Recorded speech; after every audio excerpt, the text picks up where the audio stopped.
God's mercy is not God robbing Peter to pay Paul. So he cannot keep delaying somebody's rising because somebody who should rise is refusing to rise.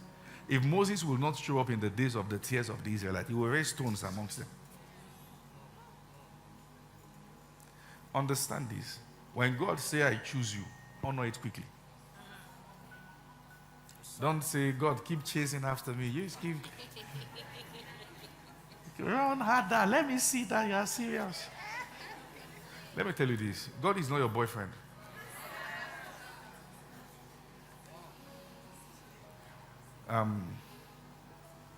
My daughter, sometimes I say, go and sit down there or get into the car.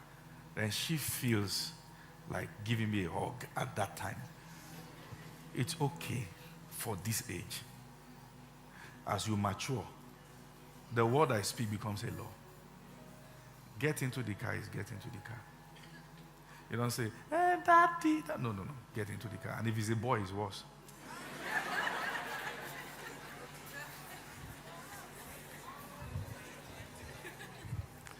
Because if you talk to a girl, look at her, you calm down. Boy, which eye you won't take look me while no get? So, when you are young, you are shown privileges. As you mature, you learn responsibility. So the kind of mercy that young Christians is privileges. But as you grow, when God says, I choose you, you now understand that it is your responsibility to remain the chosen one. Because there are consecration that makes you relevant. You can be God's choice, but yet useless. A choice can be useless. Do you understand what I'm saying? Yes, sir. You can look at a lady by yourself and say, I choose you. Or you can look at a guy and say, I choose you. That doesn't mean the person will have sense. It is the person's duty to now make sure that you remain what was seen and chosen. Never let anyone deceive you that you will not have to put in the work. You will have to. So that said, mercy is a what? Responsibility. God can give you an instruction, an assignment that will announce you to your world. It's your duty to remain sharp. Learn the consecration that manages your grace. Oh, mercy, I've told you, 2 Corinthians 4 from verse 1. Seeing therefore we have this ministry, having received mercy, we faint not. All right, we have renounced the hidden things of dishonesty, not walking in craftiness or handling God's word deceitfully. But by the what? Manifestation of truth, we commend ourselves to every man's conscience and the sight of God. Mercy chose you. Mercy selected you. But if you don't study, if you won't pray, if you will not fast, if you will not maintain consecration, you'll be an anointed, useless preacher. Have you seen people that are more anointed than they are disciplined? Whatever they build dies in their lifetime. I taught School of Ministry students that there are 3 kinds of ministry.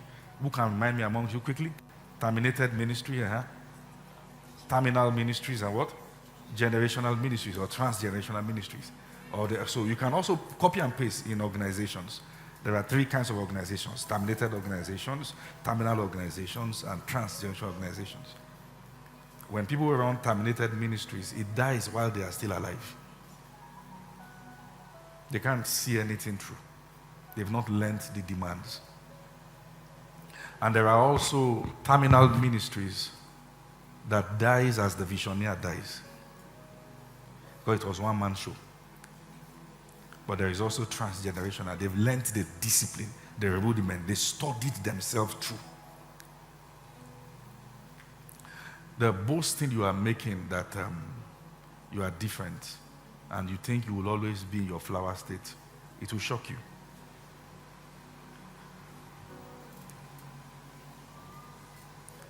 You will not be the most desired forever in anything you do. If you are able to maintain it, it is because you understand the demands to maintain privileges. Are you there?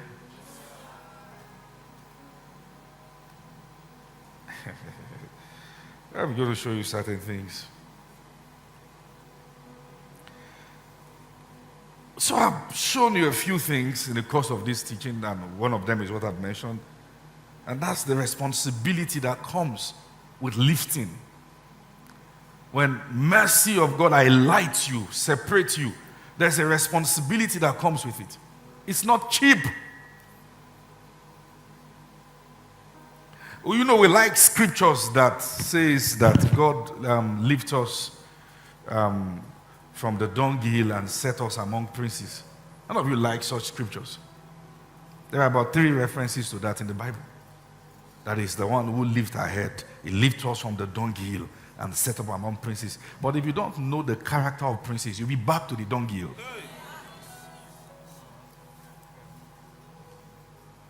If you don't understand the nature of the corridor of power, you'll be back to where he picked you from. And I told you, whenever God is reminding a man where he picked the man from, it's because he's already taking the man back. Never do anything that will make God remind you of where he picked you from. Let me tell you something. And I want to say this loud and clear. You must know the reason why God is lifting you. Listen to what I'm saying. God is not your clueless babe that says, I don't know why I love you. God, listen to what I'm saying. Listen, I'm not joking with you. Listen. You too. Like you say, I love you, but I don't know why. You, Oga?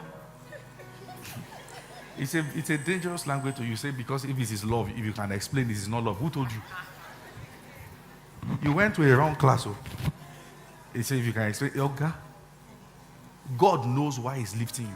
Yes, listen to what I'm saying. If you don't know it, it's dangerous.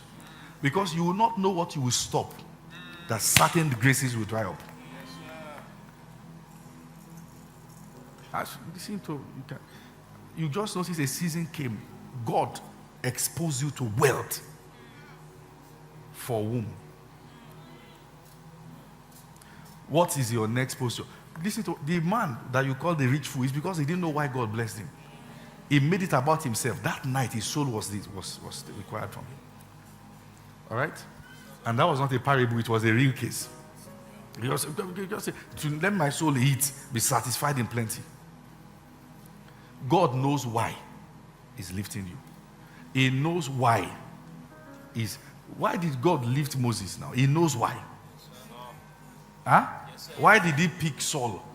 Even when Peter was there, he knew why. Are you following what I'm saying here? He knows. You too should know. Because once you don't see, there is something called glory maintenance. Every glory has maintenance structure. You must learn it. Oh, for some reason, God decided at some point to bring you out of obscurity and showcase you to the world. Why? Find out why. Stay with him in the place of prayer. Once you jet out like a tornado and start speaking like, I know what I did, I know, you will find out.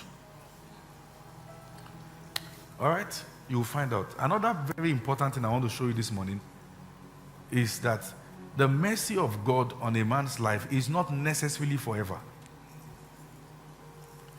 Mercy can expire. And that's scary now. Mercy can what?